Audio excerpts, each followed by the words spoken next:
Okay, so I just got back from my third biopsy, and the radiologist thought that once she put pressure on the spot that they were testing, it collapsed. So that's a good sign. That it means it probably was, she says, like a cyst, or water-filled or fluid-filled cyst. So that's good, if that's true, and would probably mean, because the other two spots are close together, this other third spot was kind of far away, further away anyway, and that means, hopefully that means they're going to lean more towards a lumpectomy instead of a mastectomy. But I really have no idea. And it's always possible that that fluid-filled sac could have been precancerous or something like that. I don't know. Anyway, they're so good at Sloan Kettering. Boy, if you ever are in a situation like this, don't go to a cancer center. Don't go to your regular doctor and that regular doctor group. If you're by a cancer center and it makes sense, go to a cancer center, because the difference is night and day.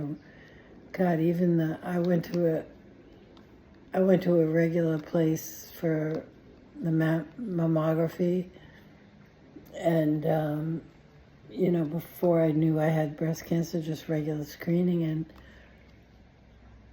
I mean, the difference is really night and day. It's not like the first place wasn't professional. They're professional enough, but they're not experts, and you could tell. That's Sloan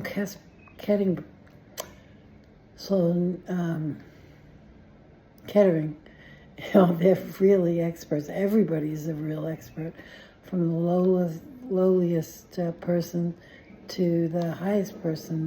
They really are. Like the radiologist at the place I went to, I won't mention the name, I'll never go back there. They were they did a diagnostic mammogram, and which it requires smaller paddles and more pressure. Man, it was torturous. It really was. And I spoke to the Memorial Sloan Kettering mammogram person today, because I had to have another mammogram. They call it a gentle mammogram after the biopsy, because they just have to see, they put tracers in there, little markers, for some reason, probably having to do with surgery.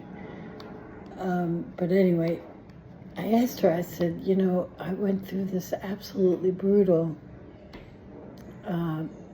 diagnostic mammogram at the other place, and she said it's just a matter of experience. They get a lot of inexperienced people at those places, and they don't know enough. The inexperienced people are just trying to get the best image they can for the doctor, and the doctor's saying you put more pressure or whatever.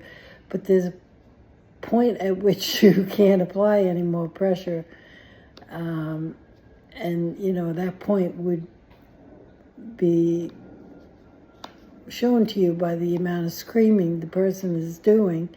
But they would not let up. They didn't know the difference between torturing a patient and getting an image for a doctor. It really was just awful. Anyway, I mean to write a letter to the doctor and let them know how much pain I was in for that, and if it weren't their ability to diagnosed me right there, I would never go back for another mammogram because that was just miserable. And the Sloan Kettering mammographer said there were things she could have done to make it more. She could have repositioned the breast or whatever. But she said usually it's just a lack of experience. And it was a fairly young person, maybe in her early 30s. But anyway, that was a nightmare, that mammogram. And then the doctor was mad at me for yelling at her. I'm like, are you kidding me? He's a man. He has no idea what it's like, the elephant stepping on your breast. No idea. Anyway, that's either here nor there. So the possibility of it being a lumpectomy, in my mind at least, the surgeon hasn't said a thing yet, seems a little bit more possible, although this type of cancer that I have, the invasive lobular carcinoma, it grows in apparently a linear fashion. It doesn't clump up like the other, or like some other cancers. And the linear fashion that mine grow in is a little harder to detect on imaging. So I'm thinking that perhaps the thinking is just take the breast off, because we're not going to be able to easily find more if it shows back up. But I don't think that's going to happen. I don't know. The other two spots that are confirmed malignant are practically on top of each other, so hopefully it'll just be that. Anyway, my surgical consultation is on Thursday, so I'll go and see the surgeon, Dr. Moo. Isn't that funny? Her name is Dr. Moo, and she's working on my breast. But anyway, that's Thursday, and I should know what's what they're recommending, and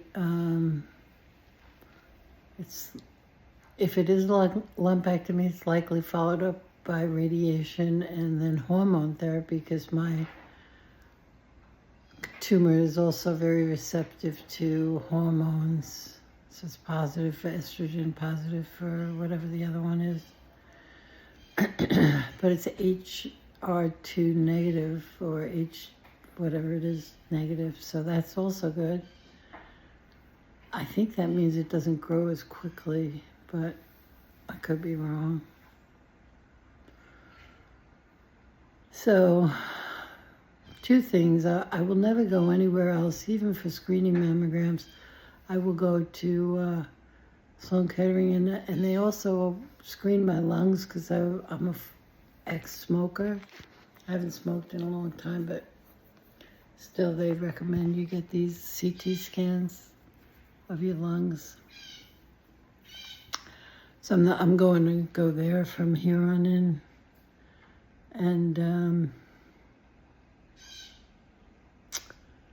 yeah, go to a cancer center. I mean, there's a couple of good ones. There's a lot of good ones, but the one here in New York is Sloan Kettering, of course, and then in Texas there's the MD Anderson, and I'm sure the Mayo Clinic and Johns Hopkins probably has a good one. Somewhere in Massachusetts, can't think of the name of it. But don't go to your regular hospital group. Go to a cancer center. They're on the cutting edge of all research, and it doesn't pay to go anywhere else. Even if the other places say they're on the cutting edge, they have to be at least a week behind. And that could make a difference.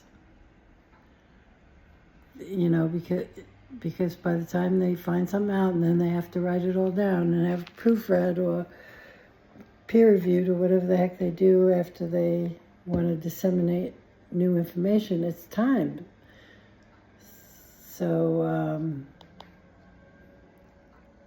it would be the surgeons at those cancer centers or the oncologists at those cancer centers that really know what's what. All right. Wow, this is a long one, 10 minutes. I better get off. Nobody's going to watch it, but anyway. Good luck on Thursday, Nina. Thank you.